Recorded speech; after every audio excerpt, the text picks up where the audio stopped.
Hello friends, हम colloidal solution की properties पढ़ रहे हैं। उसकी 6th प्रॉपर्टी है electrophoresis. The existence of charge on colloidal particle is confirmed by electrophoresis experiment. तो जो कोलोइडल पार्टिकल के ऊपर चार्ज होता है उसको कन्फर्म करने के लिए इलेक्ट्रोफोरेसिस एक्सपेरिमेंट किया जाता है। When electric potential is applied across two platinum electrode dipping in an colloidal solution, the colloidal particle move towards one or the other electrode।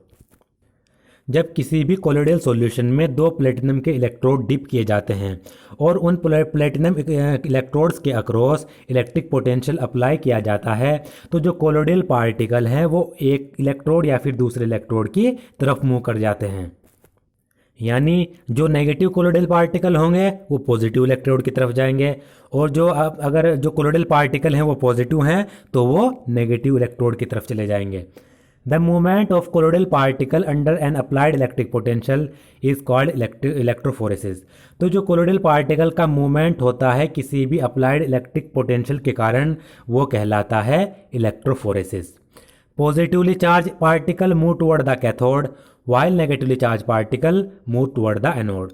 तो जो पॉजिटिवली चार्ज कोलोइडल पार्टिकल्स होंगे, अगर कोलोइडल पार्टिकल पॉजिटिवली चार्ज हैं तो वो cathode की तरफ move करेंगे क्योंकि कैथोड पर नेगेटिव चार्ज होता है। अगर कोलोइडल पार्टिकल नेगेटिवली चार्ज हैं तो वो एनोड की तरफ मूव करेंगे क्योंकि एनोड पॉजिटिवली चार्ज इलेक्ट्रोड होता है। This can be demonstrated by the following experimental setup. तो फिगर 5.13 में इसका एक्सपेरिमेंटल सेटअप दिया गया है, यह आप यहाँ पर देख सकते हैं। अब ये देखिए, यहाँ पर एक कोलोइडल सॉल्यूशन लिया इस कोलोइडल सॉल्यूशन में दो इलेक्ट्रोड डिप किए। ये एनोड है इधर नेगेटिवली चार्ज इलेक्ट्रोड, ये कैथोड है पॉजिटिव इलेक्ट्रोड। फिर क्या किया, इन इलेक्ट्रोड के अक्रॉस पोटेंशियल अप्लाई किया। जब इसमें पोटेंशियल अप्लाई किया जाता है तो क्या होता है, जो कोलोइडल पार्टिकल हैं वो इलेक्ट्रोड की तरफ मूव करने लगते हैं, और वो जो कोलोइडल पार्टिकल है वो किस इलेक्ट्रोड की तरफ मूव करेंगे ये डिपेंड करता है कोलोइडल पार्टिकल के ऊपर चार्ज कौन सा है। अगर कोलोइडल पार्टिकल नेगेटिव चार्ज हैं तो वो कैथोड की तरफ मूव करेंगे क्योंकि वो अपने ऑपोजिट चार्ज की तरफ अट्रैक्ट होंगे। अगर कोलोइडल पार्टिकल पॉजिटिव चार्ज हैं तो वो एनोड की तरफ मूव करेंगे। आप यहाँ पर देख सकते हैं जो यहाँ पर कोलोइडल पार्टिकल है उनके ऊपर नेगेटिव चार्ज है, तो जैसे ही इलेक्ट्रिक फील्ड अप्लाई की गई इनके बीच में जो इलेक्ट्रोड है इनके बीच में पोटेंशियल अप्लाई किया गया, तो जो ये नेगेटिवली चार्ज कोलोइडल पार्टिकल हैं आप सर्कल से देख रहे होंगे, ये कैथोड की तरफ मूव करने लगते हैं। इनका मूवमेंट कैथोड की तरफ होने लगता है और ये कैथोड पर जाकर आप यहाँ देख सकते हैं उससे जुड़ जाते हैं, कैथोड पर ये डिपॉजिट हो गए। तो यही टेक्निक कहलाती है इलेक्ट्रोफोरेसिस टेक्निक। ये जो है मीडियम है वाटर है, डिस्पर्जन मीडियम, ये इसके कोलोइडल पार्टिकल्स हैं।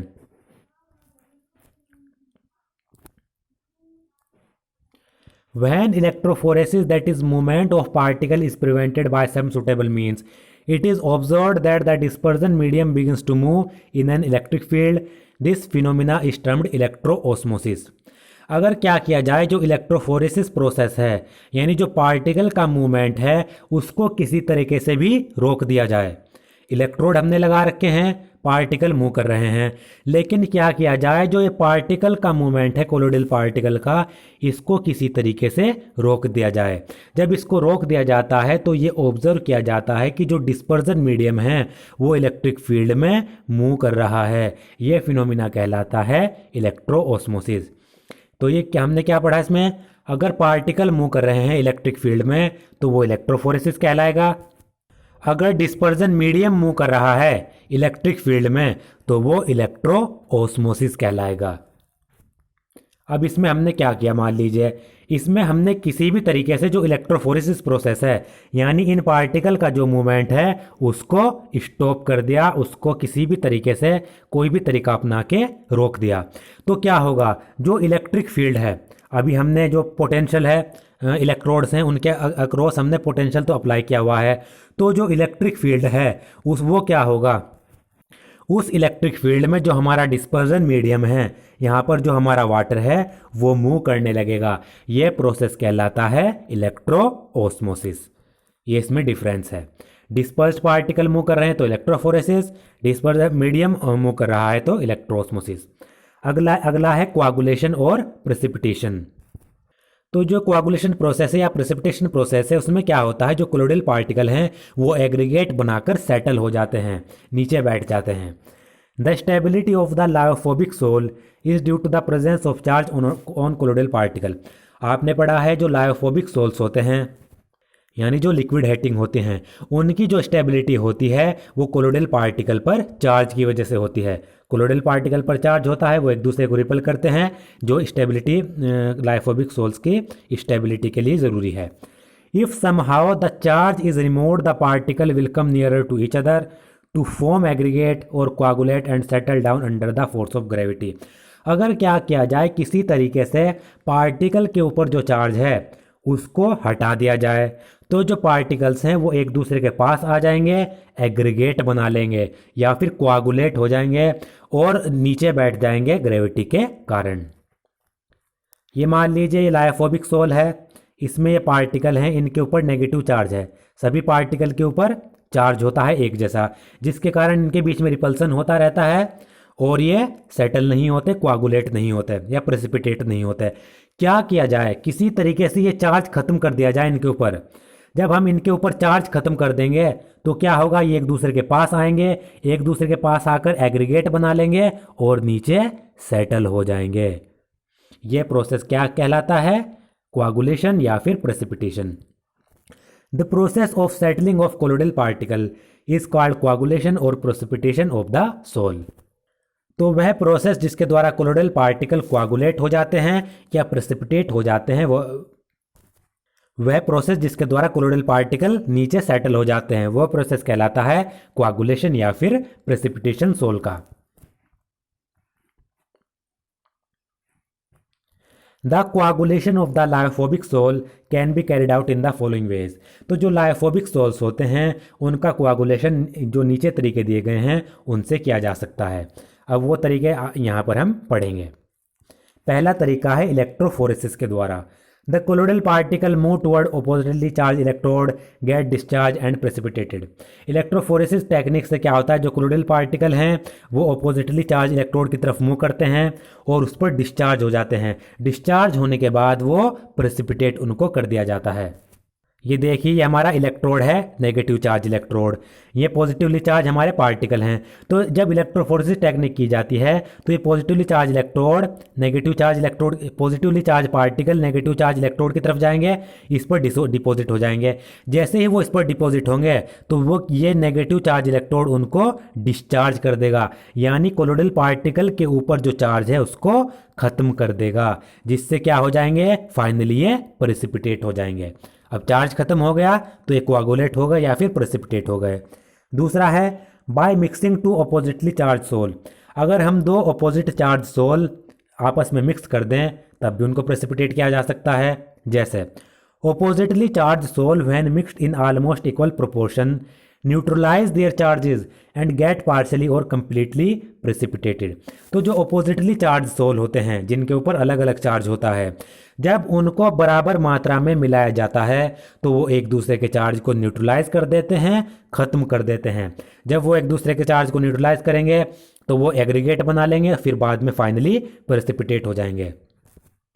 Mixing of hydrated ferric oxide positive sol and arsenious sulphide negative sol bring them in the precipitated form. अगर हम क्या करें, हाइड्रेटेड फेरिक ऑक्साइड है वो पॉजिटिव सोल है, आर्सेनियस सल्फाइड नेगेटिव सोल हैं, अगर हम इनको बराबर मात्रा में मिला दें तो ये फाइनली प्रेसिपिटेट हो जाते हैं। This type of coagulation is called mutual coagulation. इस प्रकार का कोआगुलेशन म्यूचुअल कोआगुलेशन कहलाता है। मान लीजिए ये हमारा पॉजिटिवली चार्ज सोल है, हम इसमें क्या करते हैं, बराबर मात्रा में, यानी दो पार्टिकल हैं इतनी ही बराबर मात्रा में क्या करें, नेगेटिवली चार्ज, इस पर ये नेगेटिव चार्ज है, नेगेटिव चार्ज सोल बराबर मात्रा में मिला दें तो पॉजिटिव नेगेटिव को न्यूट्रल कर देगा। जैसे पॉजिटिव नेगेटिव को न्यूट्रल करेगा ये फाइनली एग्रीगेट बना लेंगे और नीचे सेटल हो जाएंगे, प्रेसिपिटेट हो जाएंगे। थर्ड है boiling. When a sol is boiled the adsorbed layer is disturb due to increased collision with the molecules of dispersion medium. जब भी किसी सॉइल को बॉयल किया जाता है तो जो एडजॉर्ब्ड लेयर होती है, यानी पार्टिकल के ऊपर जो लेयर होगी चार्ज की, वो डिस्टर्ब्ड हो जाती है। वो डिस्टर्ब क्यों होगी? क्योंकि जैसे ही बॉयल किया जाता है हीट अंदर जाती है, एनर्जी अंदर जाती है, उसके कारण जो डिस्पर्जन मीडियम है वो बहुत ज़्यादा तेज़ी से डिस्पर्स्ड फेज के पार्टिकल या फिर जो कोलोइडल पार्टिकल हैं उनके साथ कोलाइड होने लगते हैं। This reduces the charge on the particle and ultimately lead to settling down in the form of precipitate. तो इन इंक्रीज्ड कोलिजन के कारण जो पार्टिकल हैं कोलोइडल पार्टिकल, उनके ऊपर चार्ज घटता चला जाता है और अल्टीमेटली वो प्रेसिपिटेट के रूप में नीचे बैठ जाते हैं। ये हमने क्या किया? सोल है हमारा, मान लीजिए इस पर पॉजिटिव चार्ज इन पे, और ये हमारा डिस्पर्जन मीडियम है। ये डिस्पर्जन मीडियम के मॉलिक्यूल हैं छोटे छोटे। जैसे ही हम इसको बॉईल करेंगे, हीट करेंगे, हमने बॉईल किया इसको, तो जो डिस्पर्जन मीडियम के पार्टिकल हैं इनमें हीट जाएगी, एनर्जी जाएगी। जैसे ही इनमें हीट जाएगी तो ये डिस्पर्स्ड फेज के यानी कोलोइडल पार्टिकल जो हैं उनसे बहुत ज़्यादा तेज़ी से टकराने लगेंगे। डिस्पर्जन मीडियम के पार्टिकल कोलोइडल पार्टिकल से बहुत ज़्यादा तेज़ी से कोलाइड करने लगेंगे, इनका कोलिजन इंक्रीज हो जाएगा। जब डिस्पर्जन मीडियम के पार्टिकल इनसे टकराएंगे तो इनके ऊपर जो चार्ज है वो फाइनली घटता चला जाएगा, रिड्यूस होता चला जाएगा। एक बार कोलोइडल पार्टिकल के ऊपर चार्ज घट गया तो धीरे धीरे वो प्रेसिपिटेट होने लगते हैं। अगला है बाय परसिस्टेंट डायलिसिस, लगातार डायलिसिस करने से मेम्ब्रेन से। On prolonged dialysis traces of the electrolyte present in the sol are removed almost completely and the colloid become unstable and ultimately coagulate. जब किसी भी सोल को लगातार डायलिसिस किया जाता है, उसको मेम्ब्रेन से पास किया जाता है, यानी उसको एक सुटेबल मेम्ब्रेन में रख के, जो बैग होता है सुटेबल मेम्ब्रेन का, उससे वाटर पास किया जाता है, तो उससे क्या होता है? लगातार डायलिसिस करने पर जो इलेक्ट्रोलाइट सोल में प्रेजेंट होते हैं वो भी लगातार निकल जाते हैं। अब जब एक बार इलेक्ट्रोलाइट सोल से निकल गया तो इलेक्ट्रोलाइट फिर क्या हो जाते हैं? जो कोलोइडल पार्टिकल है वो अनस्टेबल हो जाते हैं और फाइनली कोआगुलेट कर जाते हैं। तो इसका फ़ायदा क्या हुआ? लगातार डायलिसिस करने से सोल के अंदर जितना भी इलेक्ट्रोलाइट है उसकी छोटी से छोटी मात्रा भी बाहर निकल जाती है। और जब इलेक्ट्रोलाइट नहीं होगा तो जो कोलोइड्स होंगे वो स्टेबल नहीं रहेंगे। एक बार वो उनकी स्टेबिलिटी चली गई तो वो कोआगुलेट हो जाते हैं। By addition of electrolyte add करने पर भी हम उनको कोआगुलेट कर सकते हैं। When excess of an electrolyte is added, the colloidal particle are precipitated. जब इलेक्ट्रोलाइट को बहुत ज़्यादा मात्रा में ऐड कर दिया जाता है, इलेक्ट्रोलाइट छोटी कम मात्रा में हो तो वो स्टेबिलिटी देता है, लेकिन जब इलेक्ट्रोलाइट सोल में बहुत ज़्यादा मात्रा में एक्सेस में डाल दिया जाए तो कोलोइडल पार्टिकल प्रेसिपिटेट हो जाते हैं। The reason is that colloid interact with ion carrying charge opposite to that present on themselves. ऐसा इसलिए होता है क्योंकि जो कोलोइडल पार्टिकल हैं वो उन आयंस के साथ इंटरेक्ट करने लगते हैं, इलेक्ट्रोलाइट के उन आयंस के साथ इंटरेक्ट करेंगे जिन पर चार्ज कोलोइडल पार्टिकल के चार्ज से ऑपोजिट होगा। मान लीजिए कोलोइडल पार्टिकल पर चार्ज पॉजिटिव है और हमने क्या किया? पोटेशियम आयोडाइड इसमें ऐड कर दिया, इलेक्ट्रोलाइट ऐड कर दिया बहुत ज़्यादा मात्रा में पोटेशियम आयोडाइड। तो यहाँ पर इस पर नेगेटिव होगा, इस पर पॉजिटिव चार्ज होगा। तो ये क्या करने लगते हैं? जब हम इलेक्ट्रोलाइट को बहुत ज़्यादा मात्रा में ऐड कर देंगे तो जो इलेक्ट्रोलाइट के नेगेटिव चार्ज होंगे, क्योंकि इस पर पॉजिटिव चार्ज है, तो इलेक्ट्रोलाइट का जो अपोजिट चार्ज होगा यानी नेगेटिव चार्ज होगा उसके साथ ये कोलोइडल पार्टिकल इंटरेक्ट करने लगते हैं। और जब ये इनके साथ इंटरेक्ट करेंगे ऑपोजिट चार्ज के साथ तो ये एक दूसरे को न्यूट्रलाइज कर देंगे। एक ऑपोजिट चार्ज अगर इस पर नेगेटिव चार्ज होता तो ये पॉजिटिव चार्ज यानी के पॉजिटिव के साथ इंटरेक्ट करता और एक दूसरे को न्यूट्रलाइज कर देता। This causes neutralisation leading to their coagulation, जिससे उनका न्यूट्रलाइजेशन होता है और वो प्रेसिपिटेट या फिर कोआगुलेट हो जाते हैं। The ion responsible for neutralisation of charge on the particle is called the coagulating ion. तो जो आयन कोलोइडल पार्टिकल के चार्ज को न्यूट्रलाइज कर रहा है वो कहलाता है कोआगुलेटिंग आयन। मान लीजिए इस पर पॉजिटिव चार्ज था, यहाँ पर हमने क्या किया? Ki पोटेशियम आयोडाइड जो इलेक्ट्रोलाइट है वो ऐड किया, तो इस पर जो आई नेगेटिव है, जो नेगेटिव आयन है वो इसको न्यूट्रलाइज कर रहा है। यहाँ पर नेगेटिव आयन क्या कहलाएगा? Coagulating ion. अगर इस पर नेगेटिव चार्ज होता तो इसको जो पॉजिटिव आयन है के पॉजिटिव वो इसको न्यूट्रलाइज करता, तो इस केस में के पॉजिटिव कोआगुलेटिंग आयन हो जाता।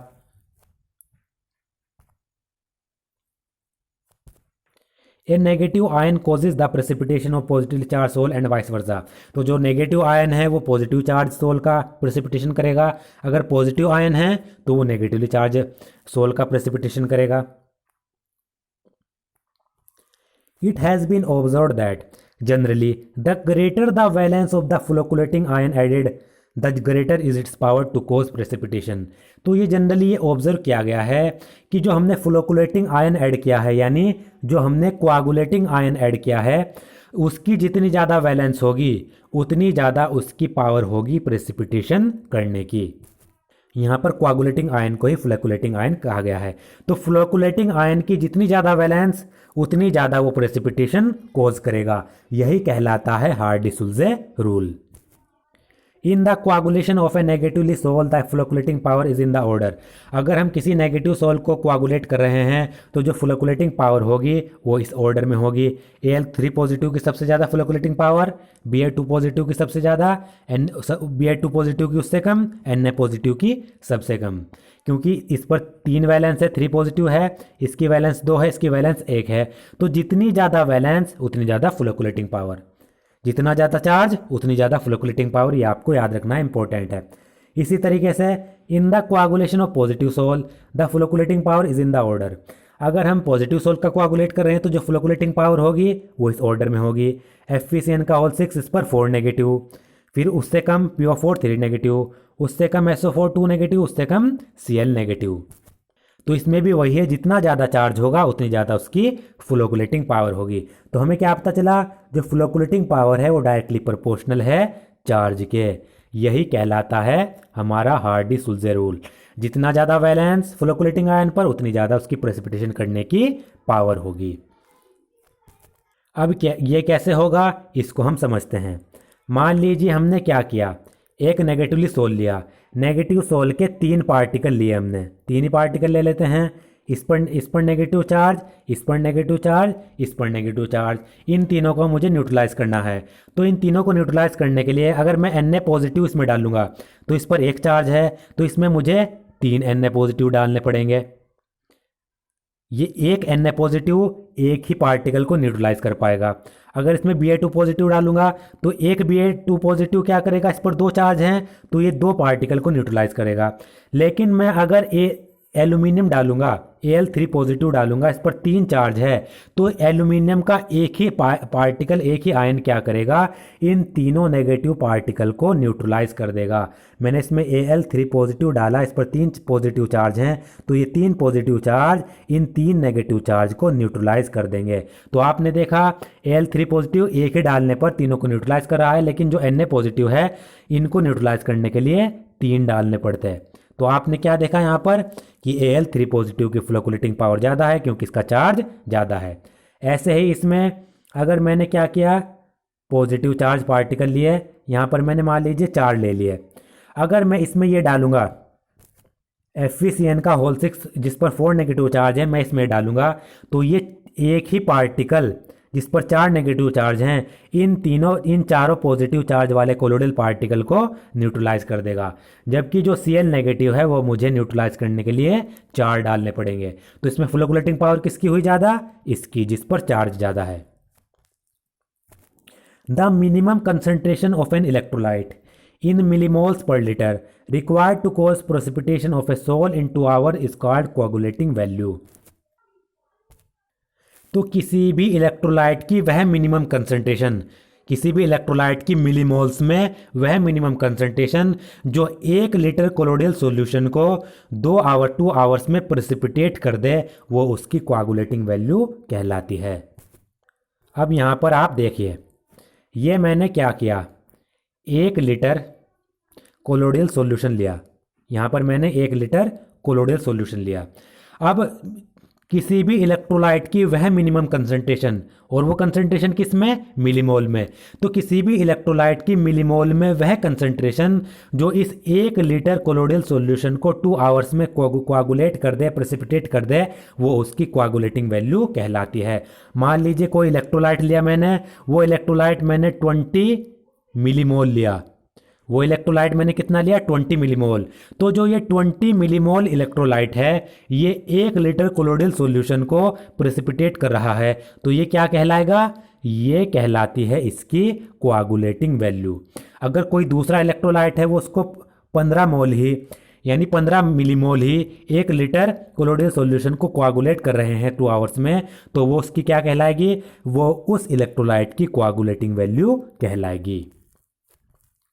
The smaller the quantity needed, the higher will be the coagulating power of an ion।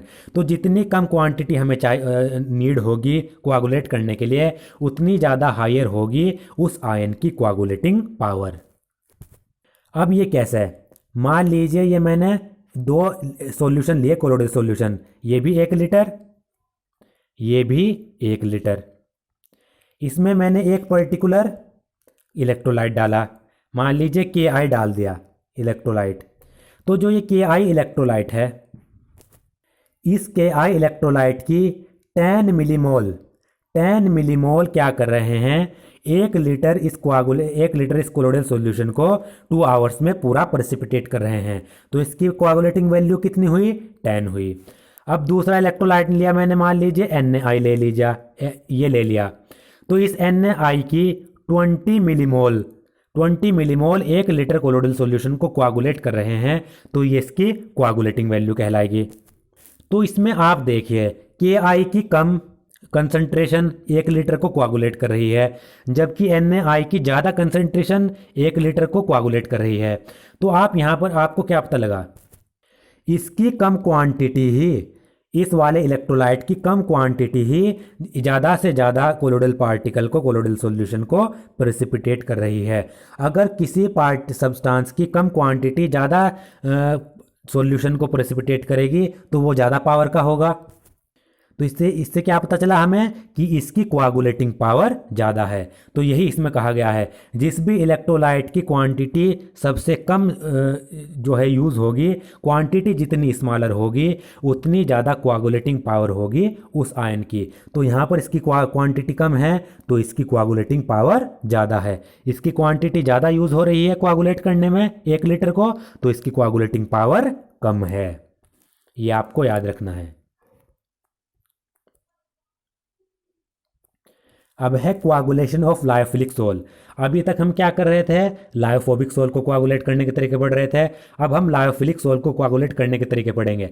आपको जो पता है लायोफिलिक सोल क्या होते हैं, लिक्विड लविंग होते हैं, यानी सीधा क्या क्या जो डिस्पर्स्ड फेज है उसको डिस्पर्जन मीडियम में मिलाया, एकदम से सोल बन गया है, कोलोइडल सॉल्यूशन बन गया। इनके लिए कोई भी दूसरा तरीका अपनाने की जरूरत नहीं होती। अब इनको कैसे कोआगुलेट करते हैं, there are 2 factor which are responsible for the stability of lyophilic sol. तो जो लायोफिलिक सोल होते हैं उनकी स्टेबिलिटी के लिए 2 फैक्टर रेस्पॉन्सिबल होते हैं। वो क्या हैं, these factor are the charge and solvation of the colloidal particle. वो 2 फैक्टर्स हैं, कोलोइडल पार्टिकल का चार्ज और कोलोइडल पार्टिकल का सोल्वेशन। अब इसमें टर्म आया सोल्वेशन क्या होता है। सोल्वेशन लायोफिलिक सोल्स में क्या होता है, कोलोइडल पार्टिकल का हर एक कोलोइडल पार्टिकल है उसके ऊपर डिस्पर्जन मीडिया के मॉलिक्यूल की एक सिंगल लेयर बन जाती है। मान लीजिए ये एक कोलोइडल सॉल्यूशन है, इसका ये कोलोइडल पार्टिकल है।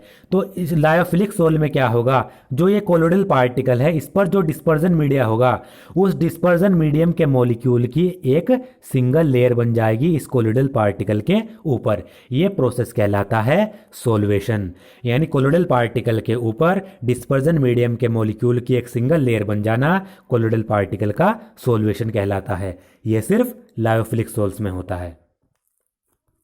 When these 2 factors are removed, a lyophilic sol can be coagulated. अगर इन 2 फैक्टर को रिमूव कर दिया जाए, कोलोइडल पार्टिकल के चार्ज को और उनके सोल्वेशन को, तो जो लायोफिलिक सोल्स होते हैं उनको कोआगुलेट किया जा सकता है।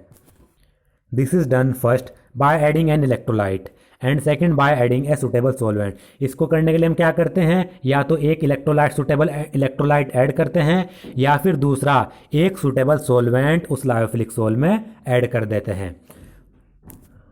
अब इलेक्ट्रोलाइट से कैसे करते हैं ये तो हम पढ़ चुके हैं। अब सॉल्वेंट से कैसे करेंगे उसको, कोआगुलेट। When solvents such as alcohol and acetone are added to hydrophilic sole, the dehydration of dispersed phase occurs। जब सॉल्वेंट जैसे कि अल्कोहल और एसीटोन हाइड्रोफिलिक सोल में ऐड किए जाते हैं, हाइड्रोफिलिक सोल जिसमें डिस्पर्जन मीडियम वाटर हो, जो लायोफिलिक सोल हैं अगर उनमें डिस्पर्जन मीडियम वाटर है तो उनको हाइड्रोफिलिक कहा जाता है, ये आपको याद रखना है। तो जब भी हाइड्रोफिलिक सोल में सॉल्वेंट के रूप में अल्कोहल और एसीटोन ऐड कर दिया जाए तो जो डिस्पर्स्ड फेज होते हैं उनका डिहाइड्रेशन हो जाता है। Under this condition A small quantity of electrolyte can bring about coagulation. इस कंडीशन में क्या होता है, इलेक्ट्रोलाइट की एक स्मॉल क्वांटिटी ही कोआगुलेशन कर देती है। अब देखिए ये कैसे होगा, ये डायग्राम से आपको ज़्यादा समझ आएगा। मान लीजिए हमारे पास कोलोइडल सॉल्यूशन है, उसमें डिस्पर्जन मीडियम वाटर है, और ये हमारे पास कोलोइडल पार्टिकल है यानी डिस्पर्स फेज का पार्टिकल है। और आपको पता है लायोफिलिक सोल में सॉल्वेशन होता है, यानी कोलोइडल पार्टिकल के ऊपर डिस्पर्जन मीडियम के मॉलिक्यूल की एक लेयर बन जाती है। तो यहाँ पर जो डिस्पर्जन मीडियम है वो वाटर लिया है क्योंकि हाइड्रोफिलिक सोल है, तो इस कोलोइडल पार्टिकल पर एक वाटर के मॉलिक्यूल की एक सिंगल लेयर बन जाएगी। वाटर के मॉलिक्यूल इस कोलोइडल पार्टिकल के ऊपर एक सिंगल लेयर बना लेंगे, ये कहलाता है सॉल्वेशन ऑफ कोलोइडल पार्टिकल। अब हम इस जो ये हमारे पास ये सॉल्वेशन है यानी कोलोइडल पार्टिकल के ऊपर जो हमारे पास ये वाटर के मॉलिक्यूल की जो लेयर है, इसको हटाने के लिए हम क्या करते हैं, एक सूटेबल सॉल्वेंट ऐड करते हैं, चाहे वो अल्कोहल हो चाहे एसीटोन हो। मान लीजिए हमने इसमें अल्कोहल ऐड कर दिया, अल्कोहल इसमें हमने ऐड कर दिया, और आपको पता है अल्कोहल वाटर के साथ एफिनिटी शो करता है।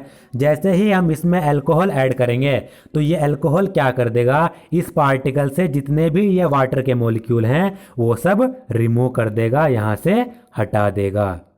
अल्कोहल हमने ऐड किया तो अल्कोहल क्या करेगा, इस जो ये सॉल्वेशन हो रहा है यानी कोलोइडल पार्टिकल के ऊपर वाटर के मॉलिक्यूल की जो लेयर है इसको हटा देगा। तो इसका मतलब क्या हुआ, इसने कोलोइडल पार्टिकल को डिहाइड्रेट कर दिया, यहाँ से वाटर को हटा दिया।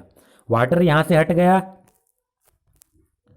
जब यहाँ से वाटर हट गया तो इसका मतलब अब जब इस कंडीशन में हम क्या करेंगे, इससे वाटर हट चुका, इस कंडीशन में अगर हम इलेक्ट्रोलाइट की एक स्मॉल क्वांटिटी भी इसमें ऐड कर देंगे, इलेक्ट्रोलाइट की स्मॉल क्वांटिटी भी इसमें हम ऐड कर देंगे तो वो इन पार्टिकल को कोआगुलेट कर देगा। जैसे ही सॉल्यूशन खत्म हुआ इलेक्ट्रोलाइट हमने ऐड किया और कोआगुलेशन हो गया। ऐसा ही एसीटोन के केस में होता है। अब है protection of colloids. Lyophilic sol are more stable than lyophobic sol. आपको पता है लायोफिलिक सोल लायोफोबिक सोल के मुकाबले ज़्यादा स्टेबल होते हैं क्योंकि ये लिक्विड लविंग होते हैं, ये लिक्विड हाइटिंग होते हैं। This is due to the fact that lyophilic colloids are extensively solvated. Thus, its colloidal particles are covered by a sheath of the liquid in which they are dispersed. ऐसा इसलिए होता है, जो हमने पढ़ा कि जो लायोफिलिक कोलोइड्स हैं वो सोलवेटेड होते हैं, यानी उनके जो कोलोइडल पार्टिकल है उनके ऊपर जो डिस्पर्जन मीडियम है उनकी एक शीट बन जाती है, एक लेयर बन जाती है। डिस्पर्जन मीडियम या फिर जो लिक्विड है उनके ऊपर एक कवरिंग बना लेंगे। Lyophilic colloid have a unique property of protecting lyophobic colloid. तो जो लायोफिलिक कोलोइड्स हैं उनकी एक यूनिक प्रॉपर्टी होती है कि वो लायोफोबिक कोलोइड्स को प्रोटेक्ट करते हैं। अब लायोफिलिक कोलोइड्स लायोफोबिक कोलोइड्स को किस तरीके से प्रोटेक्ट करते हैं? When a lyophilic sol is added to the lyophobic sol, the lyophilic particle form a layer around lyophobic particle and thus protect the latter from electrolyte. जब भी हम क्या करेंगे, किसी लायोफोबिक सोल में लायोफिलिक सोल ऐड करेंगे तो जो लायोफिलिक पार्टिकल हैं वो लायोफोबिक पार्टिकल के ऊपर एक लेयर बना लेंगे, और जब लायोफिलिक पार्टिकल लायोफोबिक पार्टिकल के ऊपर एक लेयर बना लेते हैं तो वो लायोफोबिक पार्टिकल को इलेक्ट्रोलाइट से बचा लेते हैं। ये आप यहाँ पर डायग्राम से फिर देखिए, ये हमारे पास लायोफोबिक पार्टिकल हैं, हमने इसमें क्या किया, एक लायोफिलिक सोल ऐड किया, लायोफिलिक सोल हमने इसमें ऐड कर दिया। जैसे ही हमने लायोफोबिक सोल में लायोफिलिक सोल ऐड किया तो जो लायोफिलिक पार्टिकल होंगे वो इन लायोफोबिक पार्टिकल के ऊपर लेयर बना लेंगे।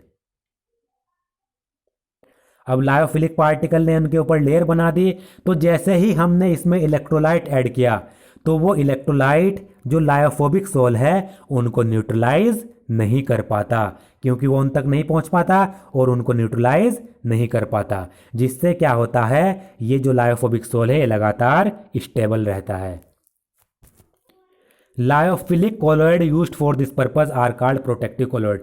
तो इस प्रोसेस में हम क्या देख रहे हैं, जो लायोफिलिक कोलॉइड है वो लायोफोबिक कोलॉइड को बचाने के लिए यूज़ किया जा रहा है, इलेक्ट्रोलाइट से बचा रहा है। लायोफोबिक पार्टिकल को लायोफिलिक पार्टिकल्स इलेक्ट्रोलाइट से बचा रहे हैं।